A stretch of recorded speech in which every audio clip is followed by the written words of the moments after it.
All right, so a couple things about me. I went to Mason, as you can probably surmise from having been at TNS myself. I usually was here late because I played ultimate frisbee. Do we have any other Mason athletes in the room? No, it's okay. A lot of people said that I wasn't either.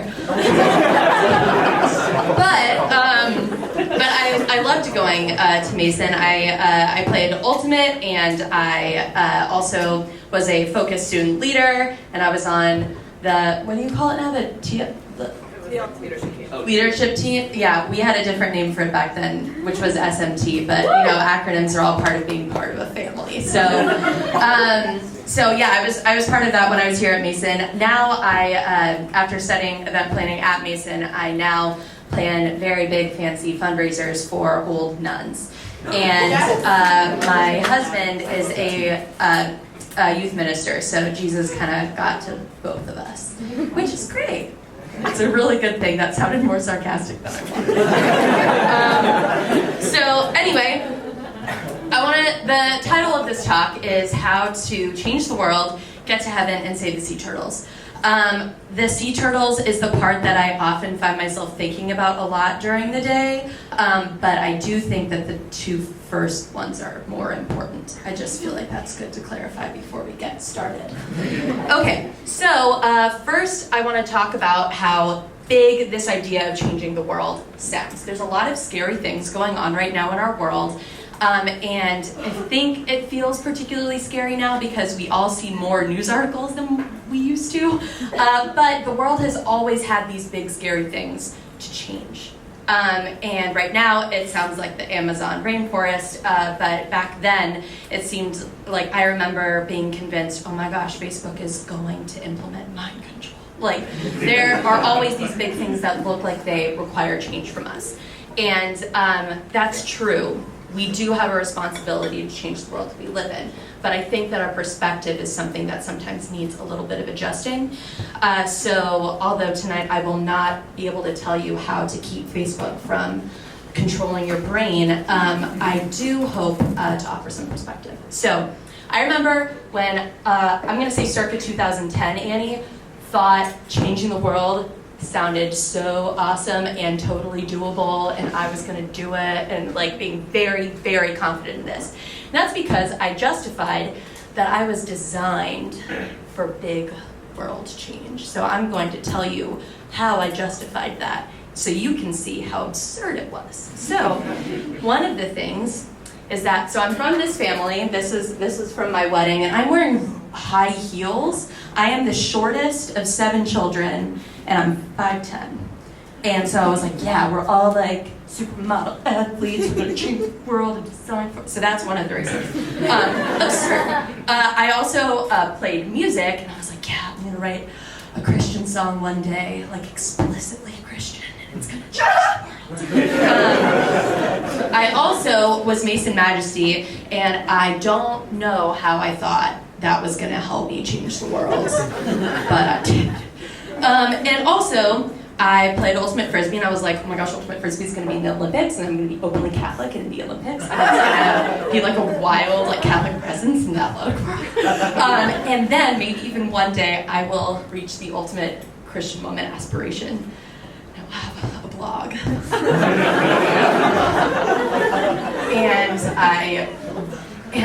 Yeah, more on that later. I'm not a good writer. Okay.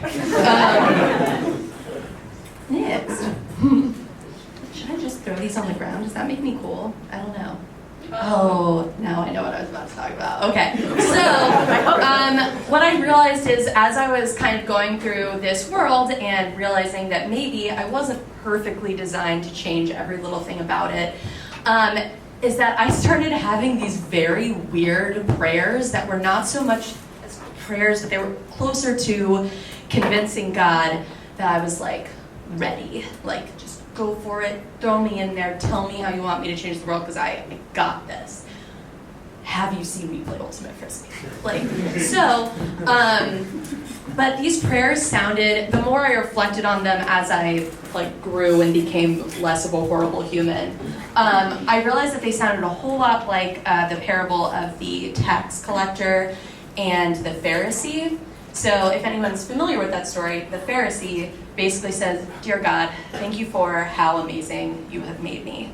Thank you for," and not in a way where it's like, wow, I really value the person that God has created me and like has made me to become, in a way where he's like, I'm perfect.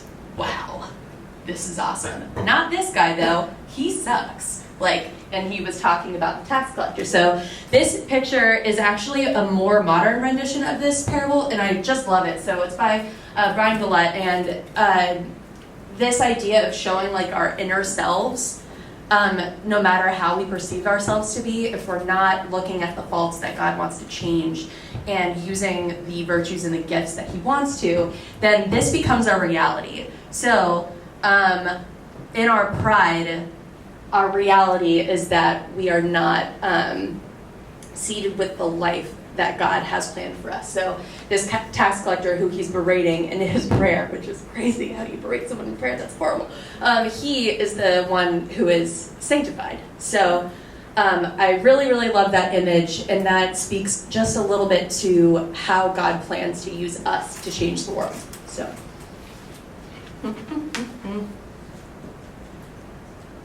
Cool.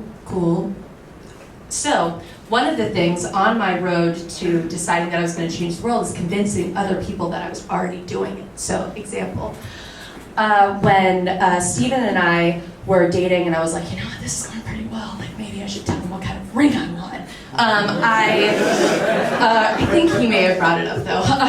I remember saying, the only thing I want is that I don't want a diamond, because the diamond industry is horribly corrupt. And that was my, like, because I'm going to change the world plug. I have a lot of them. And so then he asked me, well, how come? And I was like, well, let me tell you about the Blood Diamond movie that Leonardo DiCaprio was in. And I did. And then his mom convinced him to get me a diamond anyway.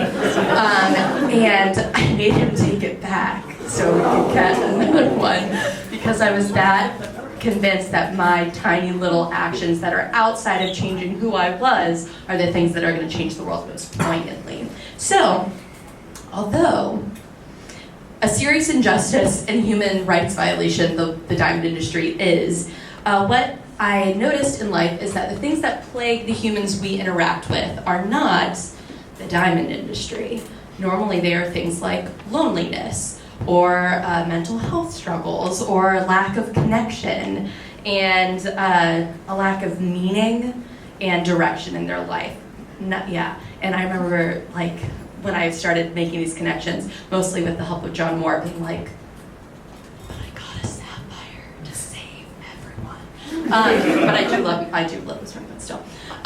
So I think that when we're looking at changing the world, it's still good to look at the social injustices in our world, but there is more change that needs to be done within us that can affect those changes, and that also get us to heaven, which is one of the things I told you that I'd tell you how to do today. So, and one of the harder parts about, I think, this whole concept of, or this whole angle of changing the world, is that realizing it's a lot harder to internalize the need for change, to say, I'm the thing that needs to change, not diamond industry, although I do think that Leonardo DiCaprio made some serious change with that movie. Good job, Leo. Now he's on to climate change. He's awesome.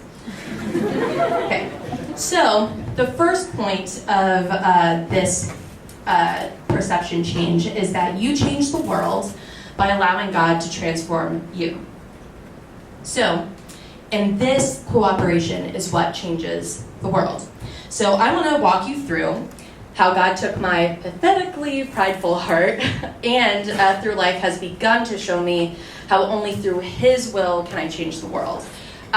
So I have a couple of anecdotes / a billion. I have severe ADHD and I apologize. I'm not allowed to take Adderall while I'm pregnant. And sorry.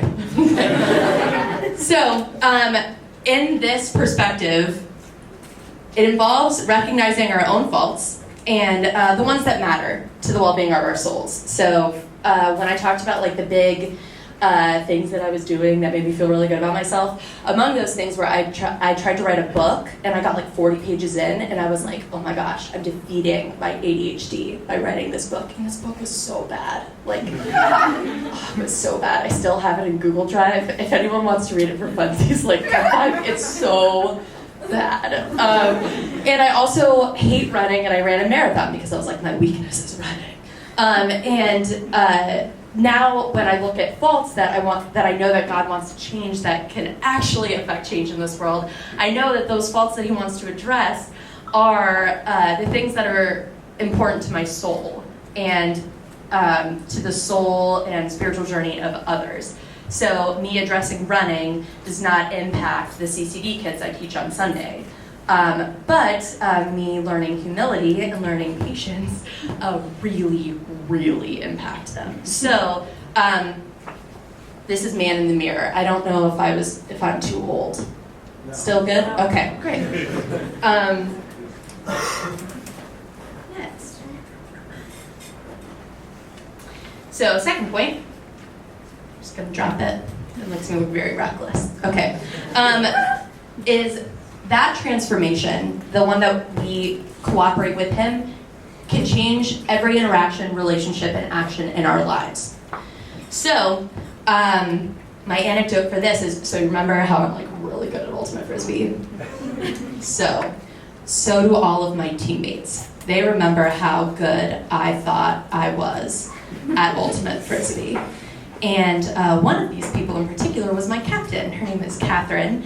And the reason why she probably remembers this better than anyone else is because I would like openly defy her orders on the field and like yell at her on the field because in my head I was like, I'm better than she is, so she needs to listen to me. And I will make our team better by yelling at our captain. Like I genuinely thought that this was how to change our team for the better, was to yell at my captain on the field and not do what she said. And on top of that, I was like, okay, this girl is so weird. She fosters guinea pigs. She quotes Gilmore Girls way too often. I think a couple quotes from Gilmore Girls is fun, don't get me wrong, but a lot. And I remember having to design these playlists for warm-ups that were obscure enough where she couldn't harmonize with them loud enough for other teams to hear it, and being just like, what is with this girl? And over time, I remember I was still getting involved here at the chapel, and someone was like, hey, you should start a Bible study with your Ultimate Frisbee team. And I was like, oh, that's a great idea. But I can't, because I'm mean to them. And that wouldn't work out. So I remember being like, I really, really need to start practicing a little more what I preach. And I was also coming into contact with other students who were so good at authentically loving people the way Jesus did, that I was like, ugh, dang it, I need to start doing that. So I made the first step, and on spring break in Panama City Beach with my Ultimate team, and I don't think I had a couple of drinks, but she had, and I was like, perfect, she's primed to accept my apology. And so I went up to her and I was like, hey, I've been like really horrible, and I'm really sorry for being so horrible, and I'm gonna try to be less horrible. And she was like, oh, that's amazing. And I was like, cool. And I was like, done. I never had, and she like genuinely annoyed me. And I was like, cool, I think this is it. I think I never have to talk to her again, now that I did what Jesus would have done. But here she is in my wedding, and us climbing a mountain, and us playing in a band together, and us making signs because we became roommates and we were going to a protest in DC. Yeah, Catherine is like one of my very best friends. She does not annoy me. She took me to a Ren Fest once. All of her weirdness is beautiful, and I like totally adore her. And she really has opened my heart up to a category of human that I before felt kind of coarse to, because I was like a crazy intense like checklist nerd in high school, like Latin club, not just marching band but color guard, I really, really, it was like a 90s movie, like a nerd 90s cliche movie. And, except I would have glasses and I'd take them off and I'd be glamorous, but that didn't happen. But anyway, this little change of heart, listening and watching my fellow students be Jesus to people who I knew from like Bible studies and stuff, it was hard for them to be Jesus to. They decided to cooperate with God's will in being that way. And that inspired me to try to be that way, and it changed my world. Catherine is, if not my best friend, one of my best friends, and it has changed my world. So a little part of this perspective shift is not just change the world. You can change someone's world significantly by allowing God to show you how to do it. So anyway, next point. Stringing these decisions to cooperate together creates the fabric of our sanctity. Now, I mentioned earlier that I teach CCD kids. Now, I don't teach first graders. I teach middle school through high schoolers, which is a terrifying class of human. Like, they don't make eye contact with me ever. Like, I have to do this, to get their eyes. Yeah, it's horrible, but it's also great because every once in a while they do look up at me and I'm like, it's like not weird butterflies. Something that they misunderstand in general is this stringing decisions together, cooperating with God's will, deciding to cooperate, failing, deciding again, failing, because you are inspired by the love that you've received from God and you want to cooperate with His plan because of His love. That's what holiness is. They have this idea that holiness is this kind of human that is prudish and reserved and wears it used to be socks with sandals would be like a weird thing, but now it's cool. Now I see everyone doing it, so that's not a good example. But anyway, they have this weird category of what holiness looks like to a human, and really this is what holiness looks like. Holiness is this perseverance to decide to cooperate with God's will, even imperfectly. So, next page. Yeah, the point for them, I think that was tricky to understand, is that holy adults, are not perfect either. So it's okay to make that decision to cooperate and then the next day mess up at it and then decide to try again. And that's something that I think each of us looks at a holier person than us and says, oh, but they make the decision and then they do it perfectly. That's not true. And saints haven't done it perfectly, and even John Moore doesn't do it perfectly, which blew my mind when he told me that. I was like, why am I listening to you then? No, he's fantastic. So the idea of holiness is to look upon perfection himself and to recognize our imperfection and allow that love to change us. And to change us feels impossible, right? Just like changing the world feels impossible. So letting him change the world through us is really our best option. So all of that may sound a little lofty, so I have Annie's 3 totally fail-proof keys to getting transformed. So, the first, did anyone do this reminded me when I was making it made me want to say it in the Insanity or P90X voice. Did anyone try to do that? In my Change the World phase, I tried to do Insanity, and it was insanity. So the first key is compassion. So compassion I've split out into 2 categories because I think they're both helpful to understand. So the first is empathy. So we're going to watch this video by my favorite, she didn't draw it, it's her voice. It's one of my favorite sociologists. Her name is Dr. Brene Brown. And we're going to just watch this really quick.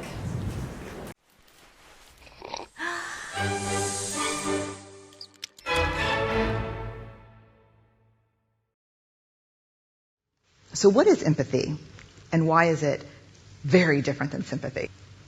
Empathy fuels connection. Sympathy drives disconnection.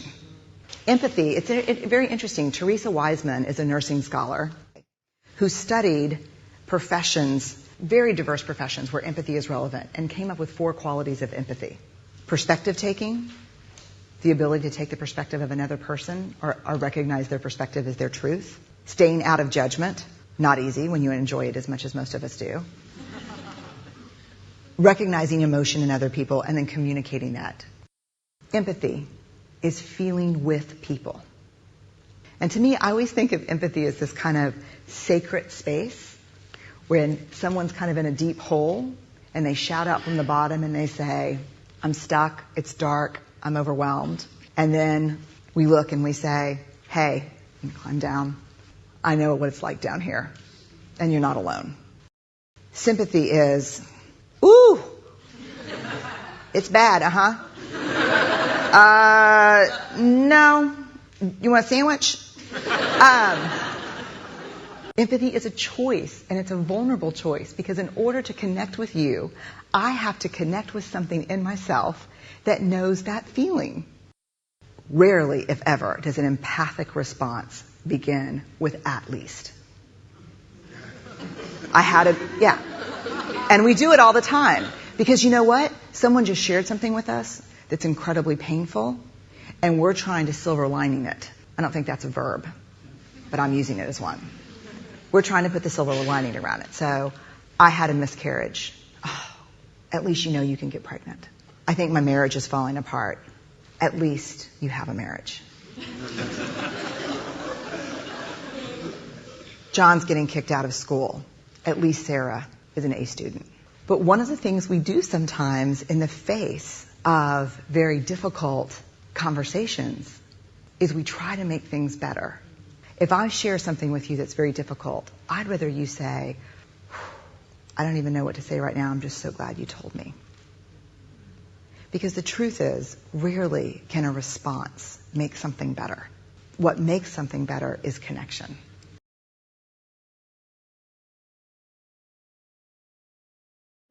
So, from that video, a main takeaway is, isn't Jesus like totally the bear? Like, Jesus, and I've ranted to Stephen so many times about like empathy in general, because I think it's fantastic, because I have zero natural empathy. I remember one time at CCM I had to give a talk about mercy, which is hilarious because I'm like the least naturally merciful person in the world. I'm like justice queen. And I think God designed me that way because Stephen's like really naturally merciful, or maybe he's just worked at it. I don't know. That sounds like it's my fault that I'm not merciful. So, and like the complementarity is wild because I really am not good at mercy or empathy. But what's fantastic about this is the speculation and I think confirmation that Jesus is like the perfect empath. Like Jesus, when we saw the bear come down into the hole, that is literally what Jesus did. He came down into the hole that is our broken world and our humanity and sat with us in it and was like, yep, it's okay because there's a ladder. You know, like that, I think that's one of the things that like isn't mentioned in that, but I kind of like, is that there is a ladder for us in the Christian tradition, and that ladder leads to heaven, the ladder to heaven. It's like a real thing. Okay. So another thing that we are, the other element outside of empathy that has to do with compassion, and I think something that the secular world is really finally catching on to, and that the Christian world used to hold as like a great virtue, but now over time has had periods of misunderstanding it, is this idea of, oops, that's not quite it, but it's okay. It's the next one. So, is self-compassion. So mercy as an accessible reality. This idea that the love that we give other people and the love that Jesus shows us is also something that we need to show ourselves. And I think a couple things get in the way of this. So the big one is shame. So there's a misunderstanding, I think, in a lot of circles about the difference between shame and guilt. And Brene Brown actually has a ton of material about this. She's done a lot of research around shame. And the idea of guilt is, I did something bad. And it's okay to feel remorse. Remorse is actually incredibly healthy for civilized society. So cultures that experience guilt have lower rates of addiction, lower rates of incarceration, but societies that enforce this idea of shame, which is not I did something bad, it's I am the bad. I am the thing that's wrong here, not just my action. The societies that experience shame in that way experience higher rates of incarceration, addiction, suicide, etc. So I think understanding the difference when we look at self-compassion, those are things that are always things that God wants to transform in us. He always wants us to feel healthy remorse for our actions, and he never, ever utilizes shame. The devil utilizes shame like nobody's business. And for a lot of people, shame is compacted by mental health. So I asked John Moore, they asked me to talk about how to change the world. I could talk about mental health instead. And he was like, no, you should talk about what they asked you to talk about. And I was like, okay, I'm going to talk about mental health anyway. So here's my little part of the talk that I could have thought about giving. So, and I think something important is that I remember when I was very young, a family friend, and I've had chronic depression since, well, I mean, it's chronic, a very long time. So I remember telling a family friend about it, an adult who, the stigma hadn't quite changed. There's been a significant shift in the past decade or so. And I remember them saying, you should go to confession about that. And I was like, oh, I feel like that's not the right answer. And 13-year-old me was right. Like, when you have a mental health concern, you should see a therapist. It always helps to talk to a priest because he can help you with the discernment of spirits to say, okay, so is there anything spiritual? Is there a spiritual component to this? Totally valid, totally helpful. But please, if you think that you are depressed or have an eating disorder or have clinical anxiety, go see a therapist. Woo, good? Okay, great. But also, talk to a priest about it, because they're great, and Father James is great, and like everyone who you have here. One of the campus ministers is one of the first people I openly talked to about depression, and that is how I got into therapy and spiritual direction, which are both really, really good. So, after self-compassion, very, very helpful. Okay, I had underlined go to confession, yes, but also go to a therapist. So I said that, so great. Okay.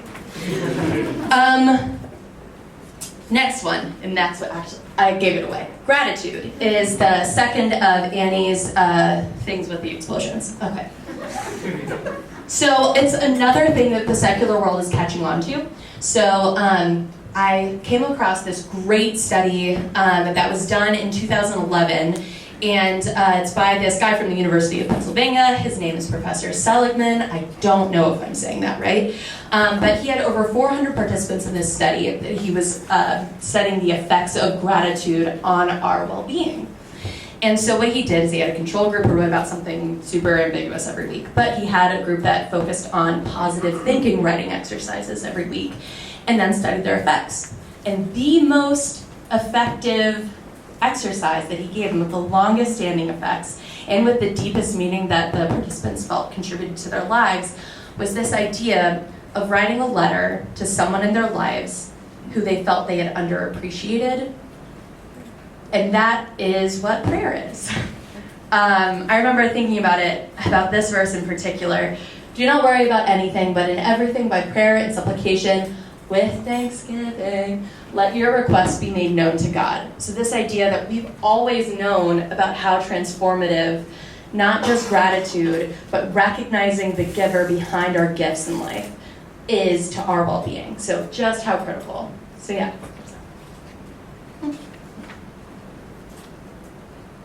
So two things that make this gratitude so impactful are communicating it. So privately and publicly. We're gonna go by publicly first. And I don't mean getting a pillow that has #blessed embroidered on it.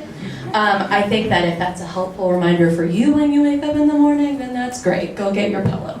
But I do mean communicating very, very genuinely and personally to people who you know and trust about the ways that God has blessed your life. And these can be, the kind of more general things that we think of, when kids, start saying their first thank yous to God. It's like, thank you for my family. Thank you for my bike. Amen. And those are great. If you're thankful for those things, God loves to hear them. I think we all love to be thanked for literally anything. But to also, and another thing about public blessedness is that in this country in particular, there's this idea of the prosperity gospel. Is anyone here familiar with the prosperity gospel? So what it says, in short, and I'm probably oversimplifying, but I think this will still give you the gist, is that the more economic wealth and success we have, the more it indicates God's favor to us, which is so antithetical to everything in Scripture. Like, blessed are the poor. It's harder for a camel to pass through the eye of the needle than a rich man to enter heaven. Like, I don't know where they got this, but this idea that our prosperity, that our wealth is of a different kind is also something that's found in Scriptures. So learning how to measure our wealth and the way that God has blessed us is something that changes our perspective on the world, and I think is really deeply contagious. So then privately in prayer is also obviously the most important place to express gratitude. So like the Philippians verse, very, very, very, very important. Good. The next thing I want to talk about within gratitude is one of my favorite quotes. All is gift. It's nice and simple. It's 3 words. Even I can remember it. And I think all is gift is easy when life is easy. But when life is hard, this idea of all is gift becomes more complicated. So, how am I doing? Okay. So I want to show you, I think that's what's next. Yeah, so this is my first baby. So his name was Oliver, and he passed away when he was 25 weeks in utero. And it's still very hard to talk about because it was horrible. But there were a lot of beautiful things about it, and it was only through other people that I came to realize Oliver also is gift. I think I already knew the verse all is gift, or the quote all is gift before this happened. And so I remember thinking about this and being like, ugh, I wasn't called to believe something hard when I knew that quote before. Before I was like, I had to transfer into Mason, it's okay, all is gift. Like, but when you lose a child, all is gift takes on a different meaning. But there were some incredible things, incredibly life-changing things that happened because of Oliver's tiny little life. And when I say that the world changes when we cooperate with God's will, paying attention to it and then cooperating with it, I do think that Stephen and I got to cooperate on Oliver's behalf with God's will. It didn't quite always feel like I was doing it in the way that God was like, this is my will for your life. A lot of it felt like this was his will for Oliver's life. So examples could include, a lot of my friends didn't know what a 25-week-old baby looked like, and had some kind of false assumptions about what pregnancy was like before Oliver. I have a nice little community. They call it the Sad Sisterhood, which I think is fitting, but also I'm like, and it's mostly on Facebook with a lot of like very, very Catholic women.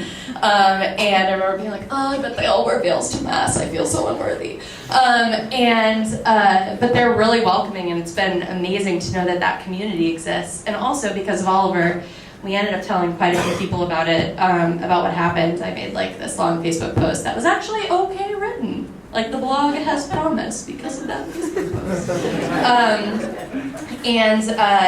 Because of that post, a lot of people donated to this beautiful ministry called Mom's Peace that buries babies. And it's very expensive to bury a baby. So this ministry is like really, really important to moms because they don't have to deal with the added cost on top of the added pain of losing a child. So it's really, really cool.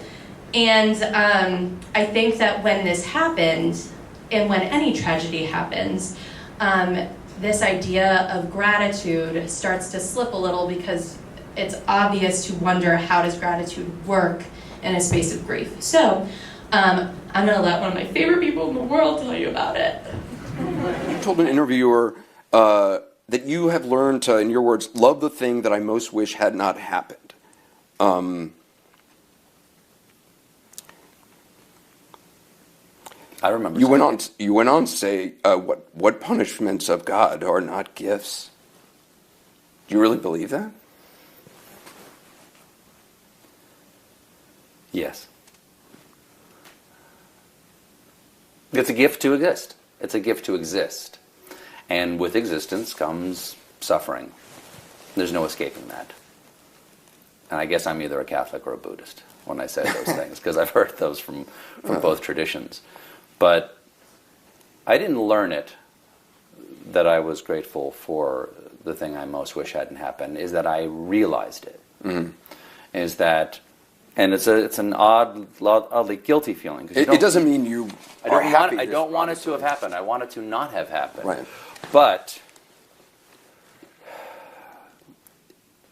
if you are grateful for your life, which I think is a positive thing to do, not everybody is, right. And I'm not always, but it's the most positive thing to do, then you have to be grateful for all of it. You can't pick and choose what you're grateful for. And then, so what do you get from loss? You get awareness of other people's loss. Well, that's true. Empathy. Which allows you to connect with that other person. Right. Which allows you to love more deeply and to understand what it's like to be a human being. Words of wisdom, whether or not you like his show. I'm sorry. Gratitude practical suggestions is a prayer journal. So I remember someone in my Bible study had a prayer journal that she went back and she started. When I do prayer journal, I have to start with 3 things that I'm thankful for because it puts the world in perspective for me before I talk to God. So this idea of, oh right, you love me, you give me all these beautiful things, okay, now we can talk. So I suggest that for sure. But also, I had this Bible study member who loved to go back in her journal at the end of the year and highlight all of the answered prayers in her prayer journal. And I remember the minute she held it up and just flipped through it for us, I was like, what? Like, it's a great time to see the effectiveness of our prayer and how heard we are by a God who loves us. So that's a practical tip. Okay, and the last, I do like this. By accepting all as gift and our potential gift, we come to view the world as transformable, most importantly by God through us. So things that don't seem like gifts are transformable by God, and the world is transformable through his actions through us. So, service. So, if you feel, in particular, when I talked about like the plagues of humanity, loneliness being one of them, if you're feeling lonely or lacking in connection, service may not completely heal that for you, but it will certainly help. And one of the reasons is that we encounter Jesus through service, always. I'm not sure if anyone's heard of the stories. There's quite a few of Mother Teresa, St. Teresa of Calcutta, and how people under her direction who were serving the poorest of the poor in India often had these experiences of seeing Jesus in these dying, impoverished humans that they were serving. And I know that there have been people who have served me in my loneliness and my less functioning days where they've looked into my eyes and I'm sure they saw something suffering because the love that they gave me was so Christ-like. And so I think that the corporal works of mercy are a great place to start, but I don't know how many of you were at Mass a couple weeks ago, but Father, Sir, we talked about the scripture where we're called to invite those who are not able to invite us back to the dinner party. So whatever our dinner party is. And this idea that because they can't return that service to us, it's a deeper gift of love in that sense. So corporal works of mercy and looking at people who may not be able to return the gifts that we give them. Those are deep examples of service. Quick fun quiz. Does anyone want to guess how many hours of Netflix content is consumed a day on average? How many hours? 10 million? 24. 300? 24. I consume 300 hours of Netflix a day. Oh. Okay. Why? But how can you have more than 24 hours? 140 million hours of Netflix content are consumed a day on average. It's crazy. I made it red to go with their branding. Does anyone know how many hours in general Jesus spent on this earth? Quick math. 24 hours a day? 3 years? 3 years. 33. 26,000 hours. So, in the time that we collectively spend consuming Netflix, Jesus took 0.02% of that time and completely changed the world. And arguably became like a male grooming hairstyle icon. Everyone has the Jesus haircut. So, I do have a serious point to make. I shouldn't have thrown in a joke. Sorry. So just think about the time if we allow Jesus to act through us in acts of service to his children that we can do with a fraction of our Netflix hours. Because Jesus did that in 26,000. And he can do great things through us too. He can do the same things that he did on earth through us with our cooperation. So, scary number, go serve. Also, Stephen mentioned this the other night, and I thought it was really incredible. And I was like, what if I compare it to dolphins? And he was like, don't do that, but I'm going to do it anyway. So, humans have this incredible capacity to act, either for good or for bad. We have our intellect, we have our creativity, we have our, opposable thumbs. Dolphins don't have any of those. They are smart, though. And so when you think about the capacity that we have to act either for good or for evil, there is evil acting in the world. And so not only are we just generating love and charity and God's will through the world through service, we're also acting against a force that is also alive and well. And also something that I noticed is we can survive in our house. We don't even have to leave our house to go to the bathroom or to get food anymore. That's crazy. The capacity we have for inactivity is also great. So choosing to act is tough because we don't have to survive anymore, but choosing to act is something that we all have it within ourselves to do. And also we have each other on the days where it's harder to act. We have accountability partners. I'm sure you've heard that triggered word in CCM. It's good to have accountability partners to help make sure that you're serving. So anyway, good.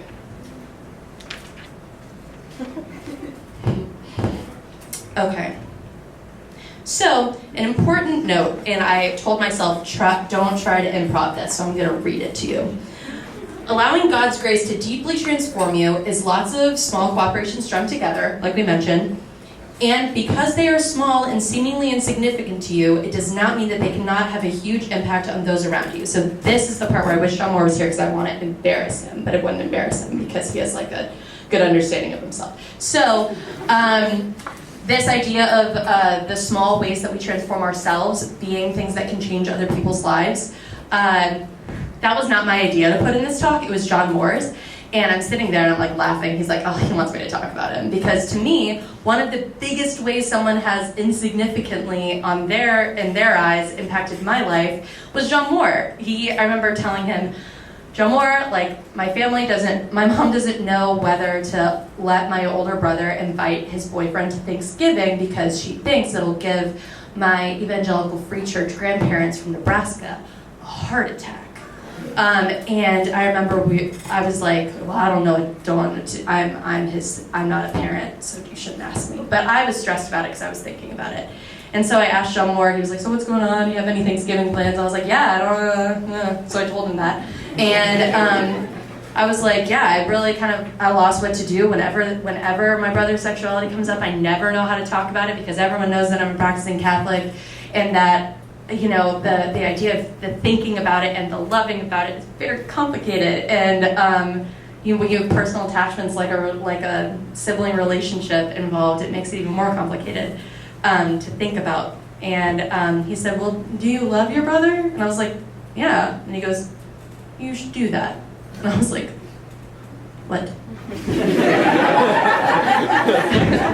He goes, love your brother is your first job, and all of the other weird evangelical sounding, evangelizing for Jesus, weird motive thing that you have going on in your brain, is not your first job. Your first job is to love your brother with Jesus' love as best you can. Nothing else matters unless you're doing that job. And I was like, so I went and told my parents. And quite honestly, my family's understanding of what it is to love each other in any situation, whatever we're going through, has completely changed. It is wild, and my family knows who John Moore is because of that conversation. And he didn't remember that we had it. So I'm sitting there in his office, he's like, you should talk about a situation like this. I'm like, John Moore, you're so modest. And he was like, oh, I don't remember that. So, when you're going about making these many decisions, it does impact the way you talk to people about things, and those things can change people's lives. It changed my whole family's dynamic. Like that little errand to him, comment. So, very, very important. So yeah, he didn't know about that until that conversation, which is just so funny to me because it's so huge in my life. It's wild. So now, we're going to talk about sea turtles. Because I said I would. Oh, quick review. Compassion, gratitude, service. Sea turtles.